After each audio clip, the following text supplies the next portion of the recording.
जी शादिया गोट खालिद जी शादिया घर में थी आबादिया गोट खालिद जी शादिया घर में थी आबादिया अब्दुल करीम के था दियो अजु भाउज खुशी है जो मुबारको लख मुबारको गोट खालिद जी शादिया घर में थी आबादिया अब्दुल करीम के था दियो अजु भाउज खुशी है जो मुबारको हाँ मुबारको लख मुबारको ओ आया खुशी जे मौके ते मिट माइट सरा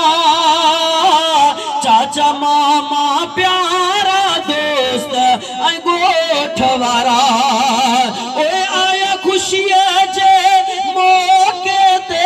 मिट माइट सरा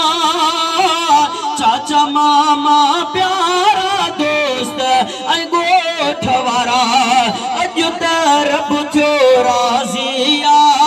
अजु तरब थो राज़िया अब्दुल करीम के था दियो अजु भाउज खुशिया जो मुबारको लख मुबारको हा गोट खालिद जी शादिया घर में थी आबादिया अब्दुल वाहिद के था दियो अजु भाउज खुशिया जो मुबारको हाँ मुबारको लख मुबारको किया पुठ है अजु टोपी अजर कवारन में जण त मिठो आचो दिया जो चंद्र तारन में ओए किया पुठ है अजु टोपी अजर कवारन में जण त मिठो आचो दिया जो चंद्र तारन में आई शादियान का सादिया अब्दुल वाहिद के था दियो अजु भाउज खुशी जो मुबारको हाँ मुबारको लख मुबारको गोट खालिद जी शादिया घर में थी आबादिया अब्दुल करीम के था दियो अजु पुत्र को अजु भाउज खुशी जो मुबारको हाँ मुबारको लख मुबारको ओ अजु तरंगण ते मिठड़ा हिन रंग रची विया इरफान अहमद जहिड़ा माण्हू अची विया ओ अजु तरंगण ते मिठड़ा हिन रंग रची विया सईद अहमद जहिड़ा सोहणा माण्हू अची विया ओ शैतान जी थी बर्बादिया शैतान जी थी बर्बादिया अब्दुल वाहिद के था दियो अजु भाउज खुशी जो मुबारको लख मुबारको गोट खालिद जी शादिया घर में थी आबादिया अब्दुल करीम